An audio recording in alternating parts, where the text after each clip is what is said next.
Juliana, que bom que você está aqui de novo. Alegria. Oi, Mauro. Obrigado pelo convite. Um prazer. Prazer estar contigo.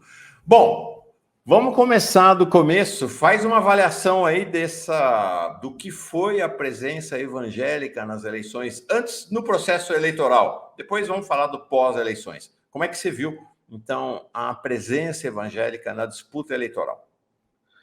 Bom, evangélicos são 1/3 do país. Então, é uma presença que não dá para ser ignorada, né? Esse é o primeiro ponto, e ela vai continuar, esse grupo, né? Continuar cobrando mais interlocução, mais diálogo, mais atenção, mais interesse, né? Enfim, é uma população com questões do ponto de vista da moral, dos costumes, em que isso é considerado muito importante e cria um confronto, né, com algumas lideranças progressistas. Não deveria ser dessa forma, não precisava ser dessa forma, tem outros caminhos por aí. Ao mesmo tempo, Mauro, é importante lembrar, né, a gente constantemente, assim, acho que é meio que um processo da maneira como as coisas foram postas até agora, a gente pensa no evangélico sempre como bolsonarista. E isso enfim, isso tem motivos, né? Ou seja, o presidente trabalhou por muitos anos para cultivar essa relação em muitos níveis, né? Fez um trabalho de criação de exposição desse ethos, desse universo, desse mundo, e isso deu frutos agora. Agora, ao mesmo tempo, é importante lembrar a quantidade de evangélicos que não abraçaram a campanha, né? Então, por mais que a gente ache que ali todos são iguais, enfim, uma tendência, inclusive, que gera muito problema, ou seja, nada é mais complexo e heterogêneo do que o mundo evangélico, né? Pela natureza dele de permitir sempre ensejar e promover a diferença. Então, é importante sempre lembrar também essas muitas vozes que ficaram bastante reprimidas durante a campanha por conta, enfim, dessa presença bolsonarista associada às igrejas, né? Que levou a um racha sério em muitas igrejas no país. Essa foi uma questão, né? Quer dizer, você teve onde assim a fatia mais ponderável das igrejas evangélicas, especialmente as igrejas evangélicas de massa, né? Porque é sempre bom lembrar, né, Juliano? Você tem as igrejas evangélicas que a gente conhece, que a gente vê, mas são milhares de pequenas igrejas organizadas em favelas, em bairros pobres, nas periferias, que a gente não vê, né? Eu digo, né, os setores progressistas, o mainstream da sociedade, né, as mídias não conseguem capturar, né? Então, a gente desconhece esse universo também. Houve posturas diferentes, né? Você falou, teve racha, mas, de fato, essas igrejas de massa, vamos dizer assim, predominantemente ou hegemonicamente apoiaram o Bolsonaro. A gente é sempre bom lembrar, né, esses muitos grupos. Então, se a gente está falando de evangélico, primeiro é uma diferenciação essencial, separar evangélicos históricos, batista, metodista, luterano, etc., um grupo muito mais próximo das camadas médias e altas, um grupo muito mais intelectualizado, de uma fé raciocinada, um culto, né, uma liturgia tranquila, enfim, muito acadêmica, muito intelectualizada, num certo sentido, né, muito filosófica. E, paralelo a isso, só para dar os grandes grupos, né, o grupo pentecostal e neopentecostal, de uma fé completamente diferente, né, muito emotiva, muito emocionada, muito cheia de lágrimas, de canto, muito misteriosa, muito mística, né, com incorporação, com retetê, com falar em línguas. Então, só isso já nos dá um pouco, né, o quanto esse mundo pode ser e é diferente, né? Além disso, você tem esse ponto, né? Ou seja, existem grandes igrejas que, por serem grandes, que nem um prédio, né? Se você olha aqui numa cidade grande, o que você vai notar no horizonte são prédios, mas esses prédios escondem a imensa camada de casas que tem espalhadas pelo município, né? E isso acho que reflete bem essa questão dos evangélicos, porque a gente tende a ver a Universal, que é um grande prédio, ou, enfim, Deus é amor, etc., e não vê essas milhares de pequenas igrejas de bairros e que têm uma relação diferente com política, porque elas não estão tão próximas assim desse mundo da política partidária, né? Esse é um outro caso.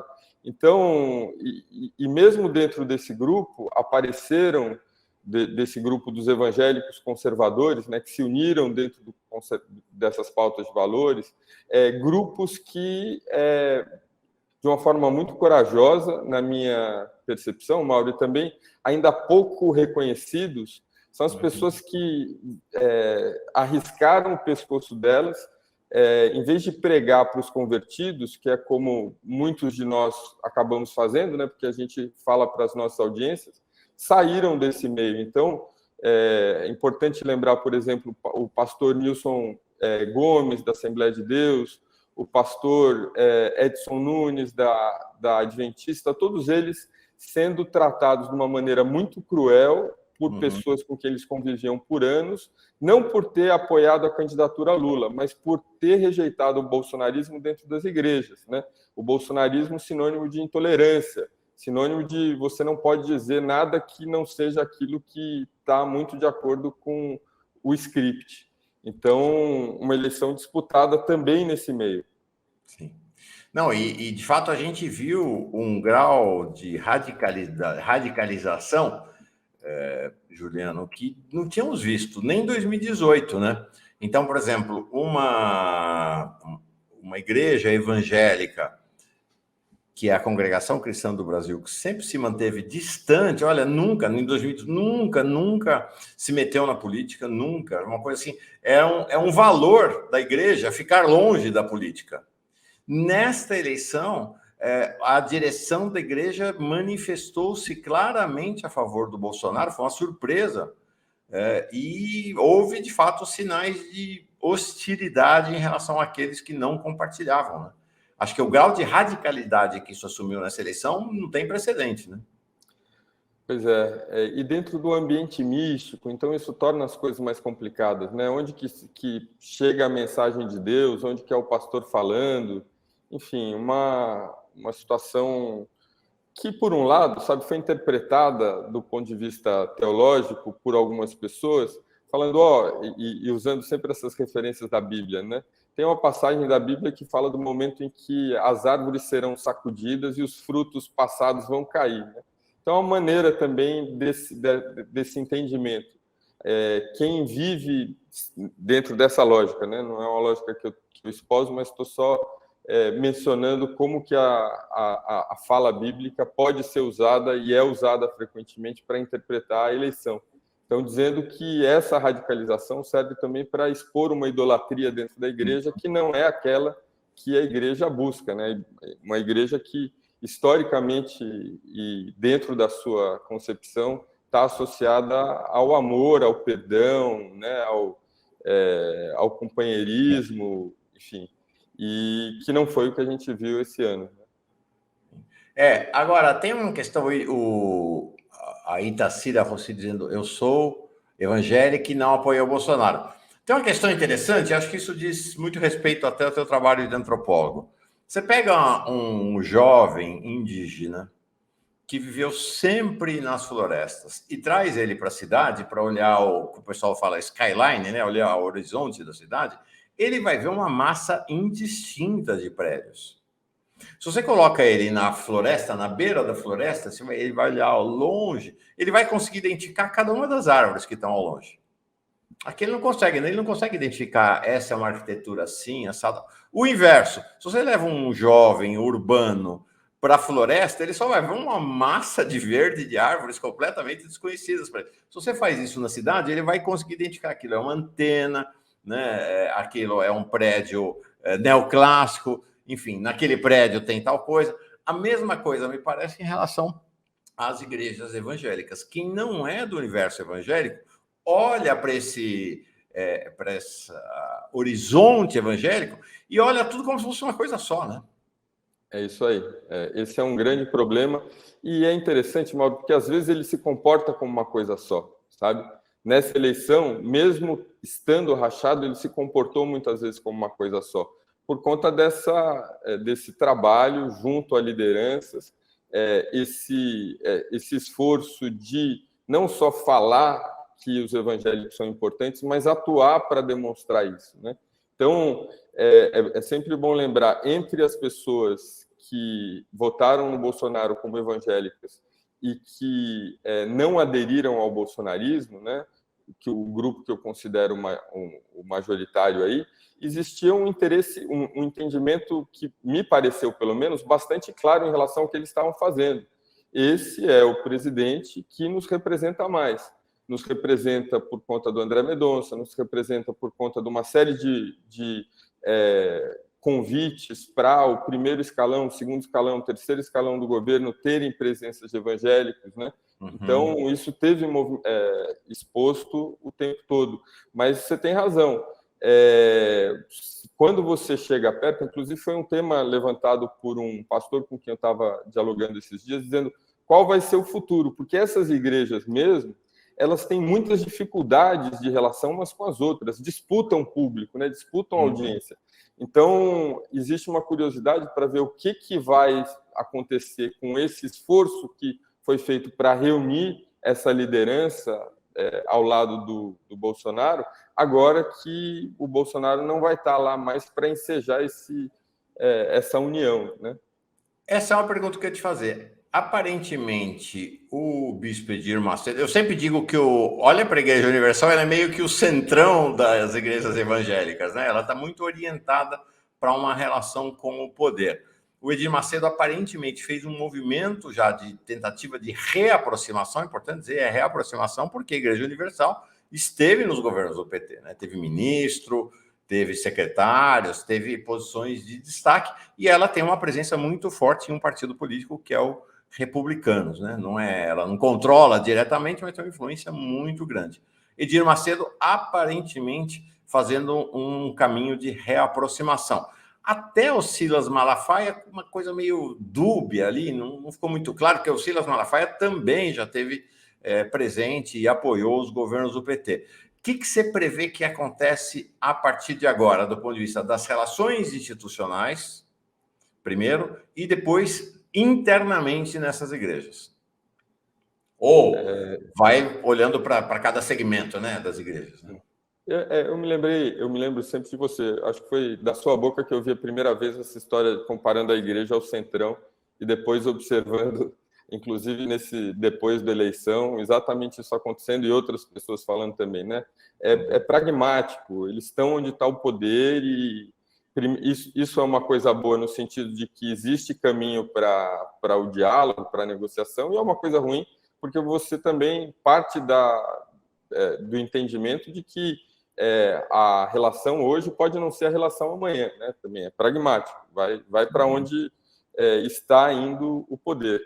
E o Centrão e essas igrejas, eu perguntei isso para analistas e para pessoas com quem eu interajo, existe, Mauro, uma perspectiva de alguma coisa nova acontecer a partir de agora, ou seja, dessa posição de centrão, deixar de estar colocada como uma regra e termos aí uma mobilização, pelo menos de uma parte dessa liderança evangélica, no sentido de compor junto com a oposição, né?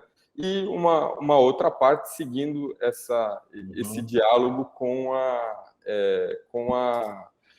o governo. Ainda assim, é um mistério, né? Porque as coisas estão tão no ar em relação enfim, cada movimentação, né? Ou seja, a fala do Bispo Macedo provocou um desentendimento. Ele falou para um determinado público, virou um telefone sem fio, chegou até a Gleisi, a presidente do PT, né, Gleisi Hoffmann, respondeu também de uma maneira, enfim, não muito diplomática, enfim. Então, eu aí me prendo muito no que a gente tem hoje em vista e no que parece que a gente vê, que é essa movimentação, de um lado, no sentido, como você falou, do Malafaia, do Edir Macedo, de compor com o governo, pelo menos está disposto, né? E um outro grupo se tornando mais claramente oposição. Gente, é importante a gente ter clareza o seguinte: nós temos hoje na linha de frente do governo, do nascente governo Lula, e assim foi na campanha de Lula, uma evangélica fervorosa, que não tem uma igreja, não é líder de uma igreja, mas é uma evangélica fervorosa, que é Marina Silva, não é? Então, é importante dizer que esse governo é um governo que, mais uma vez, né, os meandros, né, do universo evangélico são muito mais complexos do que a gente pode imaginar. Mas, pode ter certeza, conheço Marina, conheço Lula, conheço Janja, está rolando conversa sobre esse tema da espiritualidade entre eles. Pode ter certeza que tem coisa acontecendo ali na relação entre eles, né? Eu fico muito feliz em saber, e acho que a Marina representa esse melhor cenário possível, né? Assim, uma pessoa que permaneceu ao longo desses anos muito relevante, né? E separando o que é a fé e um reconhecimento, uma explicitação da fé e uma batalha nesse sentido de ser respeitada como uma mulher preta evangélica, né? Uhum. E, por outro lado, também uma separação que ela tem muito clara entre o que é a vida espiritual dela e quais são as causas. Então, naquela conversa inicial com Lula, foi isso. Eu estou aqui como uma representante dessa causa importante, que é a causa da sustentabilidade, e é assim que eu espero colaborar, né? Sim. Juliano, agora, e como é que você prevê o efeito no interior das igrejas? Porque é isso, né? Ficaram feridas, né? Gente que foi botada para fora de igreja, né? Famílias evangélicas que se dividiram de acordo com as opções políticas, né? O que aconteceu com todas as famílias católicas, da Umbanda, do Candomblé, ateias, né? Famílias evangélicas que se dividiram, gente que deixou de frequentar a igreja ou até que foi impedido. Como é que você imagina agora esse processo de... Vai ter cicatrização, não vai? Recomposição, não vai? Como é que você imagina o interior das igrejas depois desse furacão? Primeiro, esse processo de criação de igrejas novas, né? Então, o bolsonarismo, não pela opção política, né? Uma série de pessoas que se colocaram contra o bolsonarismo não se colocaram contra a opção das pessoas pelo Bolsonaro, mas por uma postura intolerante, né? E que, por isso, acabaram sendo expulsas, ou a vida delas, uma evangélica pentecostal que eu converso, ela falou: a minha presença na igreja e dos meus filhos, do meu marido, se tornou uma experiência insalubre para a gente, né? Então, a gente precisou encontrar outros espaços. E esses espaços, eles começam principalmente na internet, para quem tem acesso à internet, ou seja, buscando desde pessoas próximas que também têm sentimentos compatíveis, até outros grupos. E esse é um tema importante, porque o aspecto do encontro, o aspecto de estar presente, de fazer as coisas juntas, ela é fundamental dentro dessa dinâmica, né? É muito difícil você viver esse projeto cristão, essa proposta de cristianismo, sem estar junto dos seus pares, né? Então, eu vi e tenho acompanhado esse movimento de pessoas que romperam com a igreja, que são os desigrejados, num número imenso, e que vão, eventualmente, se reencontrando no sentido de formar outros núcleos. A questão que fica sempre, Mauro, é como é que a gente vai produzir esse diálogo eficiente, possível, entre esquerda progressista e evangélicos com uma visão de mundo mais conservadora, né? E existe caminho para isso, né? É curioso, eu queria até ouvir outras pessoas sobre o que promove esse tipo de tensão, mas dentro do grupo de assuntos que interessam evangélicos e evangélicas, principalmente. Então, o cuidado com a criança, o cuidado com a mulher, o cuidado com a velhice, enfim, uma série de pautas que são populares e que são importantes, né? E que podem servir para produzir esse encontro. E, no entanto, esse encontro tem sido marcado sempre pela uma negociação em cima daquilo que não está, que individualmente as pessoas não estão dispostas a negociar, e com as razões delas, né? Então a gente fica sempre negociando na diferença e não negociando naquilo que a gente tem em comum. Enfim.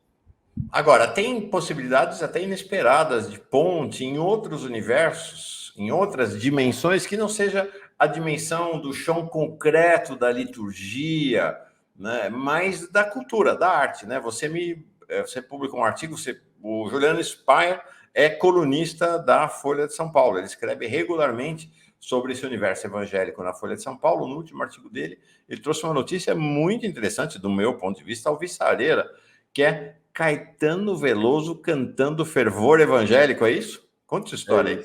É isso.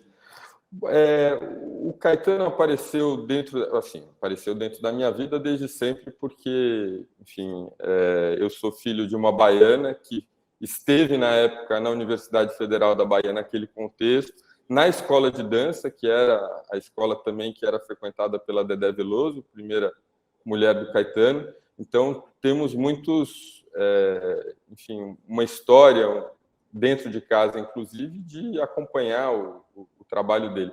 Mas mais recentemente, quando eu estava terminando o Povo de Deus, a escrita do Povo de Deus, não tinha ainda nem editora, eu enviei, né, uma cópia por correio, pensando numa entrevista que o Caetano fez com o pastor Henrique Vieira. E uma entrevista em que, curiosamente, os papéis se invertem e quem passa a falar de uma maneira sociologicamente mais interessante em relação ao fenômeno é o Caetano e não o Henrique, né? E o Caetano entrando em situações mais complicadas, teologia da prosperidade, as grandes igrejas, e levando o Henrique, inclusive, a fazer uma declaração no final que é linda, né? Que ele fala sobre essas pessoas, principalmente essas mulheres, que o tempo todo estão invisíveis para o mundo, né? Por conta da profissão, por conta do uso de uniforme, etc., e que tem na igreja esse espaço de acolhimento, né? A partir dessa conversa, eu imprimi, até me lembro, né, imprimi uma cópia do Povo de Deus e mandei pelo correio, muito na expectativa de encontrar ali uma voz que ajudasse, por esse entendimento que eu vi na entrevista, que ajudasse a abrir portas e corações e mentes para essa questão. Quer dizer, estamos vivendo esse fenômeno, é um fenômeno imenso, né? Ele vem crescendo de uma forma muito rápida, ao mesmo tempo que silenciosa no Brasil, em muitos sentidos, né? E, no entanto, ele já está demonstrando como que ele vai interferir no país, né? E, principalmente, que não é um fenômeno que como a gente geralmente percebe e classifica, que vem de cima para baixo, né? Que vem dessas grandes igrejas. A pessoa que se converte ao cristianismo evangélico é uma pessoa que entende e muitas vezes consegue progredir de vida. E eu não estou falando de aspectos místicos, misteriosos, estou falando da literatura antropológica. E, para minha surpresa e felicidade, Caetano leu o livro. Leu o livro, aquele livro, né, assim, sem editora, sem nada, e 2 meses depois aparece um e-mail com comentários bastante instigantes, né, que depois ele aproveitou para fazer a apresentação. E a partir daí... pois é, assim, eu acho que foi uma surpresa, né? O Caetano tem isso, né? Assim, é uma liberdade tão grande que ele pode dizer aquilo que ele pensa, né? Dentro desse espaço e, enfim, com um pensamento bem... Uma pessoa livre, né? Por sinal, tem 2 filhos evangélicos, né, Juliano? Então, esse é um assunto noticiado, mas que eu não não discuto, porque não faço parte, né, enfim, não é um tema meu. Mas, sim, 2 filhos que foram ou são da Universal, não sei, mas também uma série de pessoas dentro de casa, né, funcionários, que também são evangélicos. Aí sim é algo que ele diz na apresentação. E, por conta disso, a gente manteve algum contato, e eu fiquei sabendo desse encontro, um encontro que aconteceu muito por acaso durante a campanha. Acho que é importante falar de onde que veio isso, né? Esse movimento veio do Kleber Lucas. O Kleber Lucas é difícil explicar o tamanho da importância dele como músico para quem não acompanha o mundo evangélico, né? E as gravações do gospel. Mas ele é alguém que, nas últimas 3 décadas, vem produzindo hits muito importantes para esse que é o segundo maior mercado o segundo gênero mais com maior audiência de música no Brasil, né? Então, eu estava falando com o evangélico que comparou ele... Depois do sertanejo, né, por sinal. Depois do sertanejo.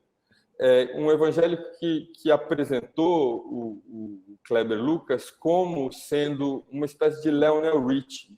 Enfim, é um nome que eu conheço, o Mauro talvez conheça, outros mais novos talvez não, mas no sentido de que ele é um criador de hit, né? Você não consegue falar 5 sucessos do Kleber Lucas, né?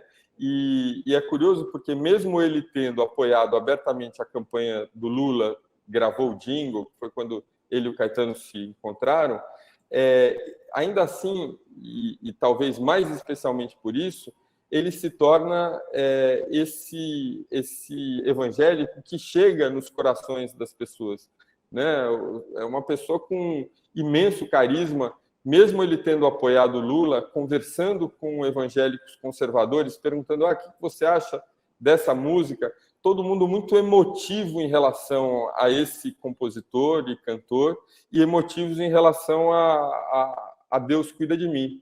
E daí, enfim, dentro desse encontro, para a gravação daquele jingle baseado na letra do Tim Maia, como que é? Sim. Aquele... vou pedir para você votar, né? Vou pedir para você ficar... Isso, exatamente. Não vou me arriscar a fazer isso. Eu não tenho treinamento. Mas então, e dentro desse encontro, o Kleber apresentou a música no estúdio, e 2 semanas depois a música estava gravada entre os dois e ficou muito bonita, viu, Mauro? É difícil separar, enfim. Ela tem um elemento muito simples, que eu não sou crítico de música, então não saberia dizer, mas é uma música bonita, e eu acho que você vai gostar particularmente, você como uma pessoa religiosa. E curioso, né? Eu mostrei para algumas pessoas e o meu sogro falou: não, mas isso não é uma música evangélica. Mas eu falei: seu Walter, é evangélica. Veja que ele está falando: Deus cuida de mim, né? Eu vou me guardar na sombra da sua asa. Enfim, ela é evangélica do começo ao fim. Mas o Caetano cantando, e como ele mesmo diz, né? Ele talvez é o cantor brasileiro que mais usou a palavra Deus nas canções, né? Não fica estranho, não fica exótico, ao contrário, né? Uma coisa, é quase um conforto que você sente cantando. Eu preciso aprender um pouco aqui, eu preciso aprender um pouco ali, eu preciso aprender mais de Deus, porque Ele é quem cuida de mim. Se uma porta se fecha aqui, outras portas se abrem ali, eu preciso aprender mais de Deus, porque Ele é quem cuida de mim. Deus cuida de mim. Deus cuida de mim na sombra das suas asas, Deus cuida de mim, eu amo a sua casa. Eu não ando sozinho, não estou sozinho, pois sei, Deus cuida de mim. Em breve nós vamos poder ouvir essa música cantada por Caetano Veloso e Kleber Lucas, né? Sensacional. Sensacional.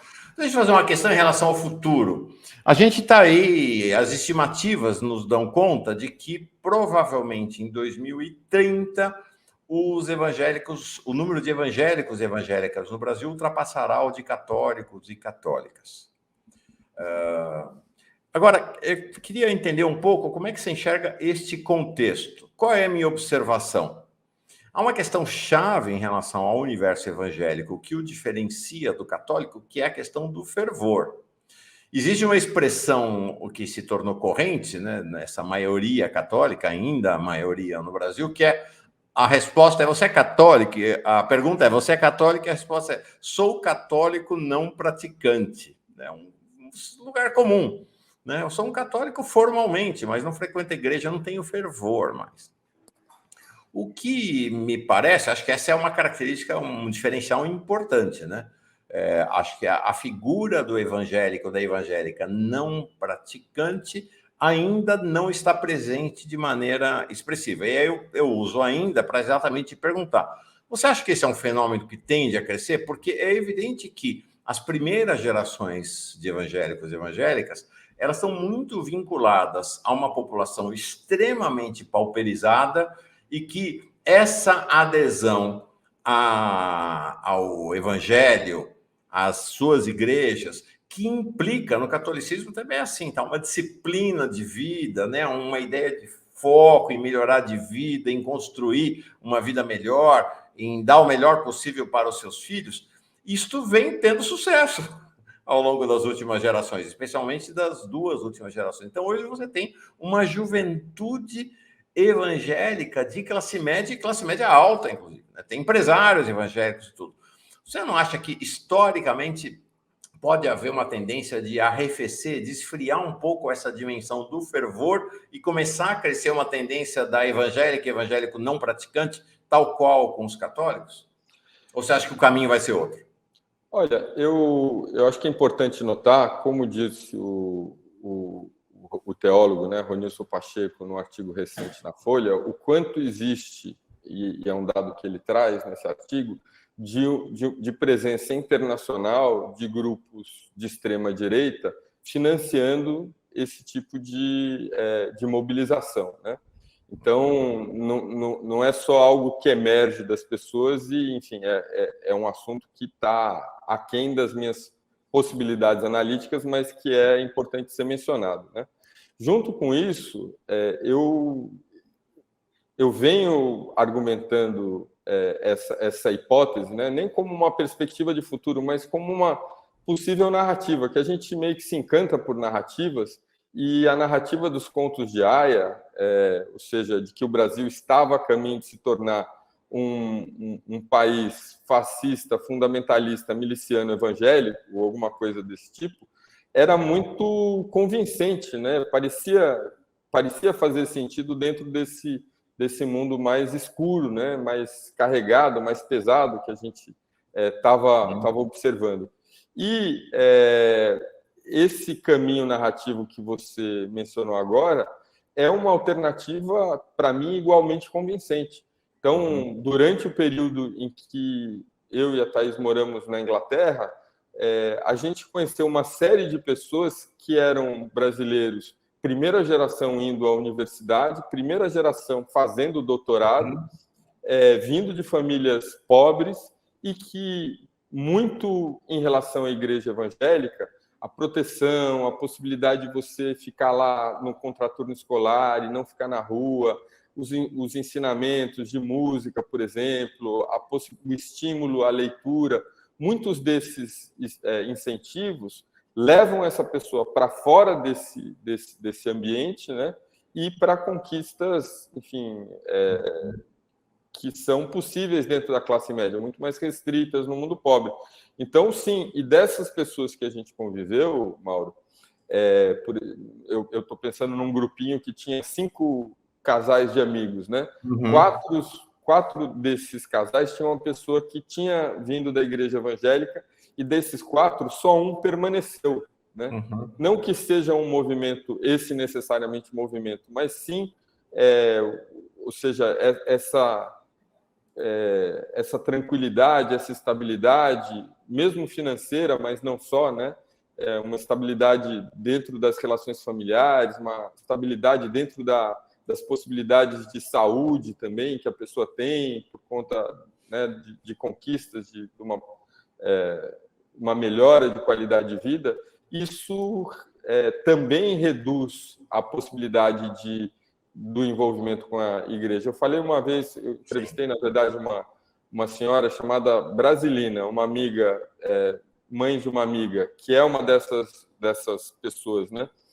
Dessas evangélicas, que foi colega nossa, era uma doutoranda, uma pianista, a Késia.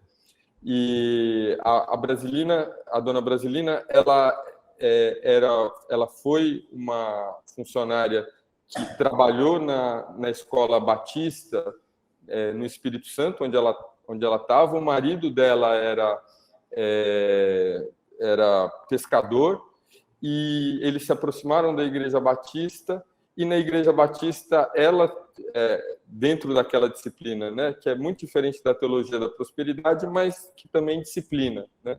Ela estudou história, o marido estudou teologia, ele se tornou pastor batista com um outro emprego, enfim, o batista, ele não, o pastor ganha um salário fixo, não é uma motivação, né, para a pessoa se converter, que tem essa recompensa financeira. E eles tiveram 3 filhos. Esses 3 filhos, a Késia, principalmente, até onde eu me lembro, a Késia estava mais próxima da igreja, mas os outros 2 tinham se afastado. Eu perguntei para a dona Brasilina o que tinha acontecido, né? Ela falou: filho, eu acho que um pouco de sofrimento ajuda também a gente a se aproximar da fé, né? Uma coisa que eles não tiveram. Eles não precisaram trabalhar, foi um combinado em casa, ninguém trabalhou até entrar na universidade, eles estudaram o que eles quiseram, enfim. Um pouco de sofrimento às vezes ajuda. Agora, esse também é um caminho. Tem, claro, sempre aspectos positivos e negativos. Um certo arrefecimento nesse fervor evangélico, de um lado, né? Um fervor que já está arrefecido nos católicos abrirá também caminhos de novos diálogos, né? Abrirá também caminhos de novos diálogos, novas possibilidades de vivência e convivência. Vamos ver. Mas acho que assim, estão abertas as possibilidades, né, Juliano? Tem conversa bastante para a gente fazer pela frente. Puxa vida, eu estou aguardando e sou um entusiasta, sabe, de que essa disposição que o brasileiro pobre demonstra por meio do cristianismo evangélico para, enfim, buscar, enfim, não é uma vida, é mais uma transformação de entendimento de mundo, sabe? A partir desse batismo. Que desde o começo, quando eu fiz trabalho de campo, era uma coisa gritante, ou seja, essas pessoas, elas não são esses zumbis que vocês estão descrevendo, sabe? Essas pessoas, elas vivem bem, essas pessoas, elas leem, é emocionante ver a igreja, o quanto a igreja, de uma forma indireta, Mauro, não tem nada a ver com promoção da leitura, ninguém chama mérito por isso, a gente está ensinando as pessoas a lerem, mas estão, né? E enfim, só quem vive no mundo da periferia, ou viveu, que foi o meu caso durante a pesquisa de campo, né, num período longo, vê, né, esses muitos tons que não são os extremos, né, mas de pessoas comuns empreendendo, pessoas comuns mantendo os filhos na escola, pessoas comuns pagando o curso universitário, o que é aquilo que a esquerda quer também, né? Então, eu sou um entusiasta da busca desses caminhos, desses projetos comuns. Perfeito. Juliano Speer, antropólogo, Speyer, desculpa. Eu chamei você de Speer da última vez, e é Speyer, sua mãe me deu uma bronca, falou, não, é Speyer mesmo, não é Speer, não. Figuraça, manda um abração para ela. A gente vai conversar muitas vezes mais, Juliano. Obrigado, viu? Maravilha. Eu que agradeço, Mauro. Parabéns, viu? Obrigado pela oportunidade aqui de falar. Imagina.